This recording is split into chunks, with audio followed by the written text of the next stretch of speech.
ছিন্নত রায়ের স্ত্রী প্রয়াত। মেয়ের বিয়ে দিয়েছেন বহুদিন আগেই। কোনো মতে বেড়া দেওয়া কার্যত ভাঙা বাড়িতে একাকী দিন কাটছে ছিন্নতের। মাটির মেঝেতে মশারি টাঙিয়ে শীতের রাতে ঠান্ডা এড়ানোর চেষ্টা করলেও ঘুম ভাঙে কুয়াশার হিমেল হাওয়ায়। অথচ এই ভাঙা ঘরের বেড়াতেই ঝুলছে রাজ্য সরকারের সুরক্ষা কবচের স্টিকার। আবেদন করা থাকলেও বার্ধক্য ভাতাটাও পাচ্ছে না। যদিও এই অবস্থার মধ্যে পাড়া প্রতিবেশীরা তাকে সাহায্য করছে। ন্যূনতম যে জলের ব্যবস্থা তিনিও সেটা করে উঠতে পারেননি। তবুও আশা সরকার পক্ষ থেকে আসবেন এবং তার দিকে তাকিয়ে দিদির যে সুরক্ষা কবচের যেসব সুযোগ সুবিধাগুলো সেগুলো তার হাতে পৌঁছে দেবে। এটা অনেক দিন থেকে স্যার, কমসে কম এই যে 15-16 বছর 20 বছর হয়ে যাচ্ছে।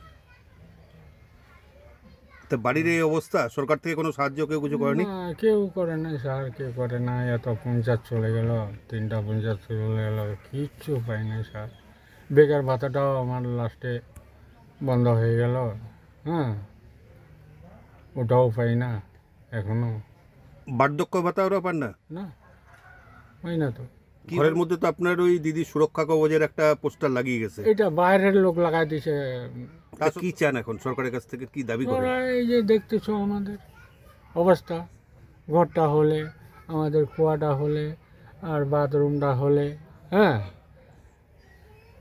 যথেষ্ট। আমি চলছে যে কাজকর্ম কিছু করতে পারে না এখন ওই যা পারি আমরা সাহায্য করি, কিছু দিই, পাড়াপতি হিসাবে খাবার দিই, এইভাবে চলে।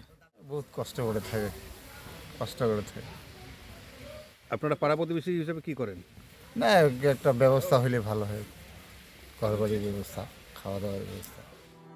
বিষয়টি দ্রুত খতিয়ে দেখার আশ্বাস বিডিওর। বাড়িতে টয়লেট নেই দেখলাম, একটা টয়লেটের ব্যবস্থা আমরা করে দিচ্ছি, হয়তো আগামী সপ্তাহের মধ্যে টয়লেট হয়ে যাবে। আর ওর কিছু ইনস্ট্রুমেন্ট জিনিসপত্র ঘরে নেই দেখলাম, খুবই খারাপ অবস্থায় আছেন ভদ্রলোক, ওগুলোর ব্যবস্থা আমরা করে দিচ্ছি। আর আমাদের অফিসিয়ালি যদি কোনো ফান্ড থাকে, আমাদের কাছে আছে কিছু ফান্ড, পঞ্চায়েত সমিতির সিদ্ধান্ত নিয়ে ওদের যাতে একটা ছোটো ঘর করে দেওয়া যায় ভদ্রলোককে, সে চেষ্টা অবশ্যই হবে এবং খুব তাড়াতাড়ি করে দেবো বলে আমি আশ্বাস রাখছি। আবাসের ঘর নিয়ে অভিযোগ, যাদের পাকা বাড়ি আছে তাদের নামও তালিকায় রয়েছে। অথচ ছিন্নাত্তের মতো প্রকৃত সুবিধা প্রাপক আজও সরকারি সুবিধা থেকে বঞ্চিত। শিলিগুড়ি থেকে অংশুমান চক্রবর্তীর রিপোর্ট, NKTV বাংলা।